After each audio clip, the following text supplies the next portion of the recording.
Today is March the 10th of 2023, and today we're here with John Adair, who is running for the City Council, Place 3.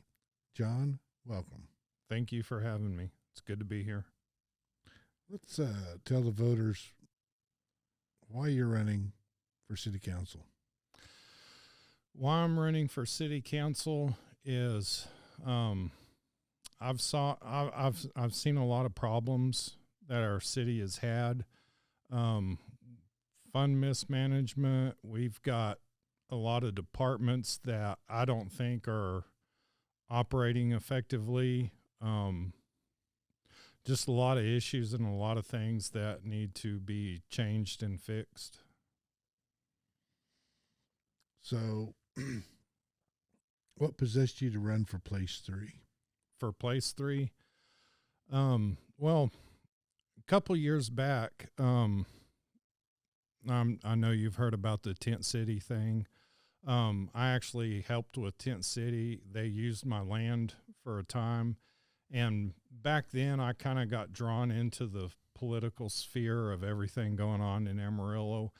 And I had a bunch of people back then that were wanting me to run. And I thought about it and gave it a lot of thought. But I didn't feel sure about it.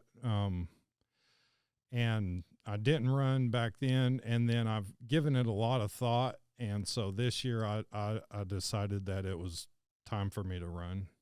It was the right thing to do. So tell us about your deal with the Tent City. Well, at first they were on another guy's land, and the city was trying to get them off and everything. And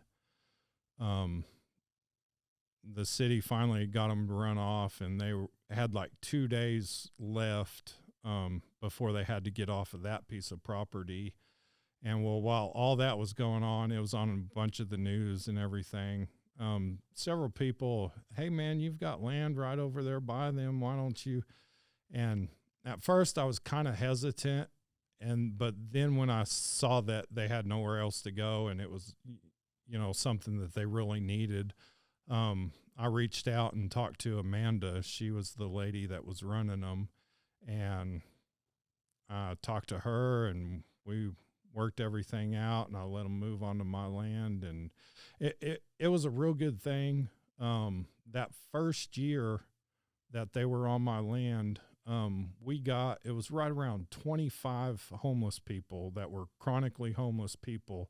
We got placed into housing, and like half of those had found jobs and were working. And at the time, it was a very good thing. It helped a lot of people, helped the homeless a lot, and it was a good thing for the community. Is it still there? No. Amanda, the lady that started it, she did it for a couple years, and then her husband retired from Pantex, and she moved out of state, and she turned it over to the board, and it kind of just went down and out after that. So when it was run by an individual, it worked, and when it went to committee, it failed? Pretty much, yeah. I think that's what they say, is if you want to get rid of something, send it to committee. A lot of times that is the case, yes. So what's your background, and what gives you the qualifications to be and represent the citizens of Amarillo? I've been very involved. Like I said, it started out with Tent City, but I've been very involved in what's going on in Amarillo, and with our city council, and been very involved, paid attention, and I just felt it was time. Kind of one of those, you can sit around and just complain about it, or you can stand up and try and work and do something about it. It's pretty much where it was at. So what have you done for your career? For my career in city council? No, how did you earn a living? Oh, I was, my last job, I was working at a billboard company. I worked there for 15 years. During that time, I also was a professional freestyle motocross rider. I did that for 8 years. I did a lot of the monster trucks and arena cross shows, traveled around. Well, that would be an interesting way to make a living, I would think. It was very interesting. It was probably one of the best times of my life, just traveling around, riding dirt bikes, doing shows. It was a good way to make a little extra living. So tell us about your shows. What type of events did you have? I mean, were you doing acrobatics or racing or? I was doing freestyle motocross, doing the tricks. I was back flipping dirt bikes when I finally quit riding. I would do a lot of the monster truck shows, arena cross shows, did some rodeos. I think I did a couple state fairs, just shows like that. So you're a performer. Yes. A professional performer. Yeah, you could say that, yes. And it was kind of weird because, like, in high school, I did a lot of debate and drama and theater, and it was kind of weird then after high school, later on in life, I started performing for crowds, just little different stage and different venue. Well, that's interesting. Well, it takes somebody with a little courage to do something like that, I would think. Yeah. Takes a lot, definitely. There's I would call it courage. Other people might call it something else. Yeah, some people call it just crazy. Yeah. But no, there's a lot of fear to overcome, and doing something like that, it's a lot of fear and a lot of adrenaline. But like I said, I mean, it was probably the best 8 years of my life.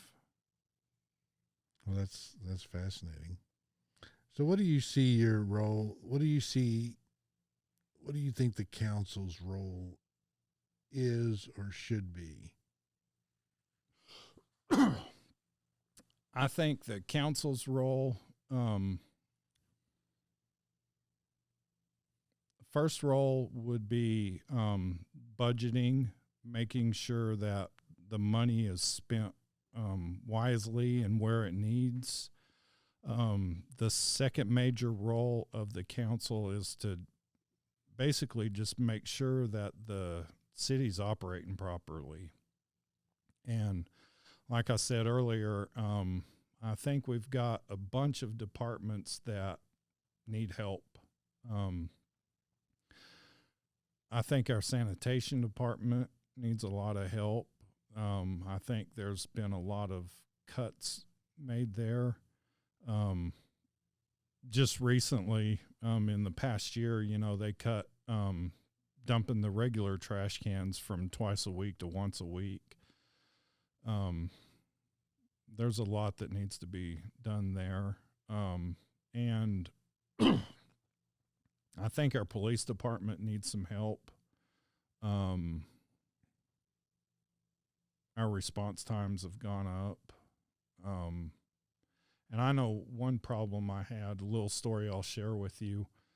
One night I was sitting in the house, and I usually have a cat or two that's sitting on the couch, and I heard some rustling outside, and I get up and I open the door to just see what's going on out in the front yard, and this big pit bull runs right in. Once I open the door, he just run into the house like he owns it, and luckily he had a collar on. I grabbed him by the collar, and none of my cats were inside at the time, but I called the police, and they're like, well, there's, it was like 9:00 at night. There's like, well, no one's working in animal control and we can't send anybody out. You're just going to have to get online and file an online report. And I was thinking, like, how crazy is this? I got a pit bull in one hand and a cell phone in the other, and you're telling me to make an online report. Now, luckily, the dog turned out to be a sweetheart, but who knows? It could have went could have went the opposite way, and he could have been a real vicious dog. You know, he was a big boy too. Mm-hmm. But that just really struck me as like, you know, as a taxpayer, like, where's my money going and what am I paying for if you're telling me to just make an online report? We ain't going to send nobody out, you know? Yeah.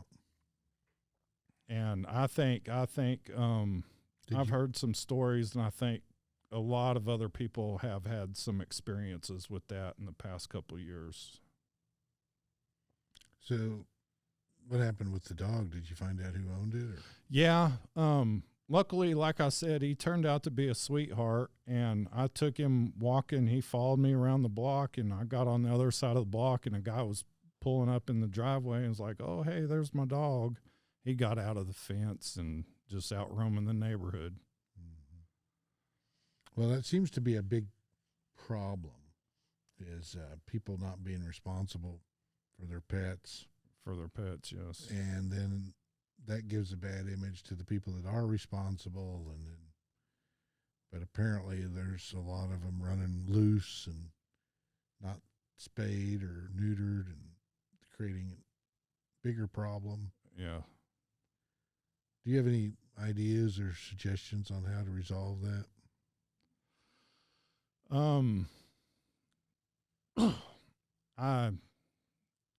I think we need, well, with the police department, I think there's several things that can be done. I think hiring some more officers would definitely be an answer. And it's kind of weird. Just a day or two ago, I was talking to a lady. She's my hairdresser, and her husband used to work for APD. He now works for another department, and she was right there with me, and she was like telling me about some of the stories that he would come home and tell her about being on the bad side of town one night, going to a call, and his patrol car just straight broke down in the middle of the street in a bad neighborhood, and just a lot of other things. And one thing that she brought up was, you know, how they've had a lot of officers quit, and it's like they're not hiring anybody and filling those positions, you know. And another thing, it was about 8 months ago. I had my car broken into, and I called, and they sent an officer out, and it wasn't a regular officer. It was a corporal that normally just works behind a desk. And he actually told me that he was out on patrol just to get some overtime. And I was like, you know, we got sergeants and corporals out doing regular patrol just because y'all are that shorthanded. Something definitely needs to be looked at there. And if I was elected, you know, I look forward to meeting the chiefs and the corporals and sitting down and talking to them about, what do y'all need, you know, and seeing what we could do. Yeah.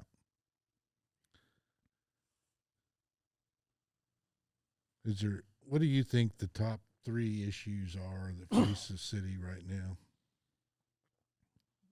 Or you can give more if you need to. Top 3 issues.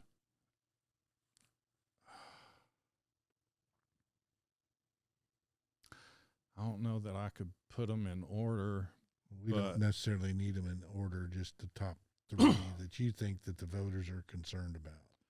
I would say one is definitely money management, where we spend our money, and making sure we spend it on departments working rather than a whole bunch of different pet projects. That would be one. Another one is the sanitation department. We've got a lot of trash building up, a lot of trash that needs to be picked up, and the police department.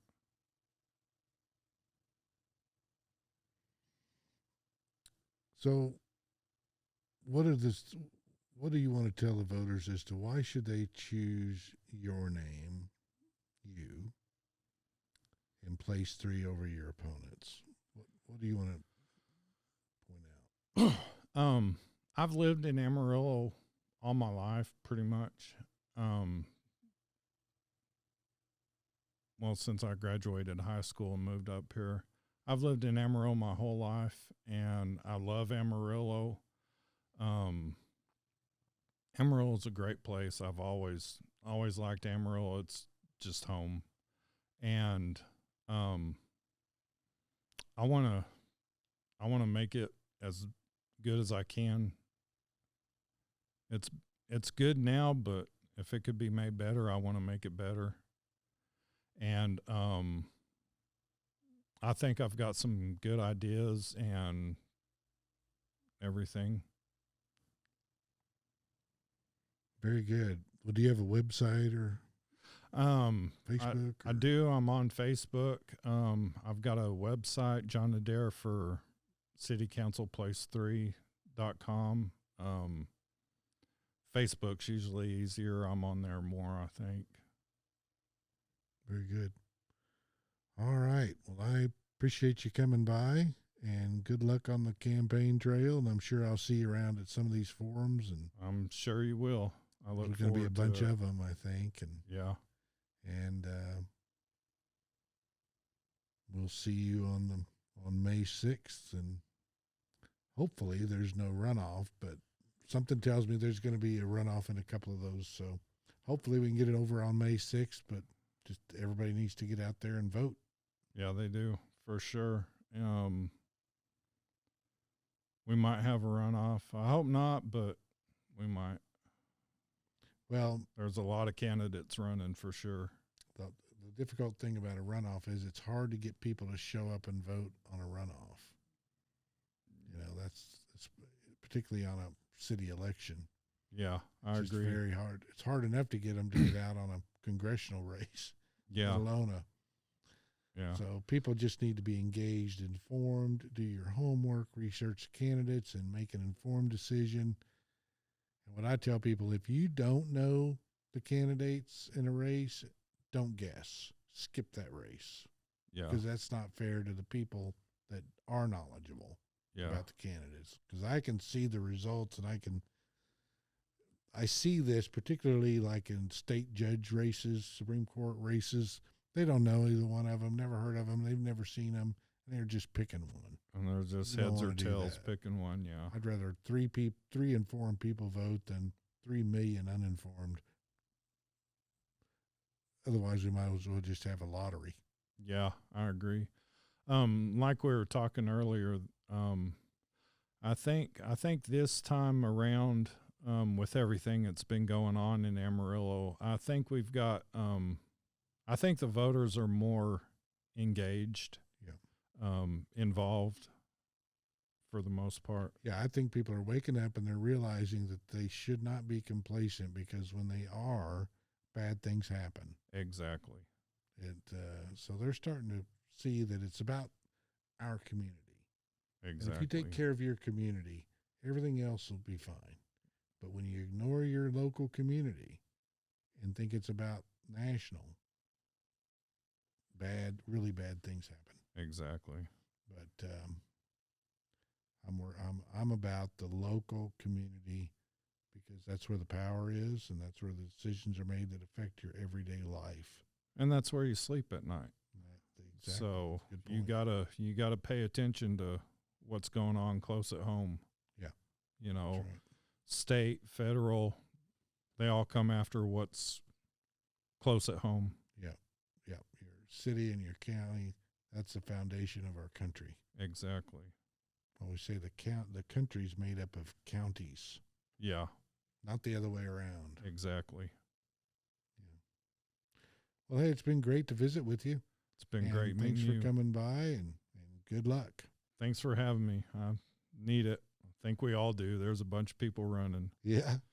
So. Well, there won't be any losers with this many people, and we've got a lot of good candidates. So I want to commend all the candidates who stepped forward to run. I mean, that says you have courage, and most people don't have that. Yeah. And like we were talking earlier, you know, the decision to run wasn't something I took lightly, you know. Um and that's like I said before, I had a bunch of people wanting me to run, and it was, you know, a real big decision. And even this time, I remember the day I was going down to file my application, and I probably paced the living room floor for an hour and a half. Just because it was a big decision to make, and you know, I wasn't making it lightly. And but once I made it, you know, I'm in and I'm ready to go to work for the voters. Oh, very good. All right. Well, thanks for coming. Thanks for having me.